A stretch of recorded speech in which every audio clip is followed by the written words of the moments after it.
Morning, folks. Jeff from RV Diagnostics, February the 15th, the day after Valentine's Day 2023. I'm sure this sweetheart here of his will be happy that he did this. So what we did, this is a continuation here. This is the hot water heater. It's mounted. Everything's good. I even just ran a 120 cord, hooked it up. If you see back here, I got some holders all the way down, and then this one I zip tied it so it won't move, but it has a little movement. That's why I got the cord a little bit.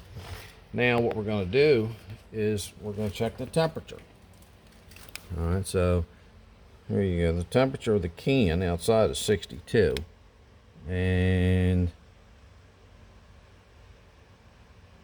we're getting up to 84, and I've only had it plugged in like I don't know, a minute or two. Here, I'll get over here, I'll put you on hold.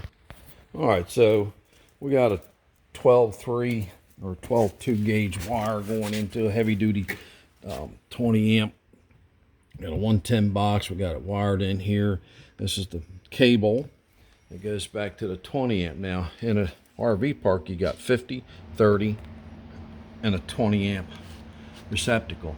Some RV parks, which they're not supposed to, but they do it, they take the 50 amp leg, feed it to the 30. All right, because they know you ain't gonna have a 50 and a 30 hooked up. But the 20 amp is supposed to be independently ran all the way from the box. Well, some of them save a little bit of money. They, like, from the main box, like, you know, 200, 600 feet down the road. All right, so they take one of the 30 or 50 amp legs and run it over to the 20. But either way, he's not drawing from internal inside of his system, like summertime, 2 ACs. And the water heater isn't on all the time. So that's pretty much it. Right, that goes back there. It's all held. I got it squeezed in. I'm gonna put a cover over this. This is the water station. That's why it's grounded. So mainly the water's over here. He's gonna have his cable go through here. I know you ain't supposed to make water and electric, but he'll figure out a way to do it. I'm probably gonna cut another hole like right here. It's got to be careful. There's the exhaust, so if he was running down the road, pulled it in and hurried up and dropped this out, he might touch that. All right, same way with the hose. So, you know, it's not idiot proof, folks. Just the person using it is. But they use a little common sense. All right, so let's go back over and see what the temperature is. There we go. I'm gonna get it up there, and then I'm gonna go inside and run it.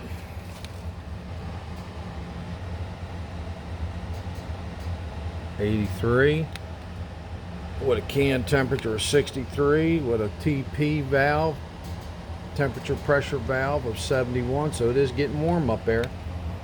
There you go, right on the heating element. So that's a continuation video. This is it.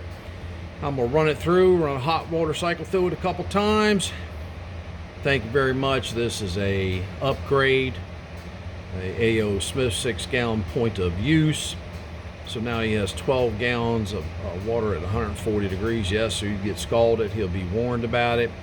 But some of you get scalded anyway. You got to learn to turn the cold on first a little bit, then the hot. Some of you put a temperature regulating valve in. You can do all kinds of things. But this is what he told me to do. Okay, I gave him an estimate, price, nice day, it's done. Thank you very much, Jeff from RV Diagnostics. We'll be doing something else. We fixed the leveling legs on this. I made a video of that before. What else? We got oh wait a minute, we got a Prevo bag here with 220 and 24 volt systems. We're going to troubleshoot and have some fun on.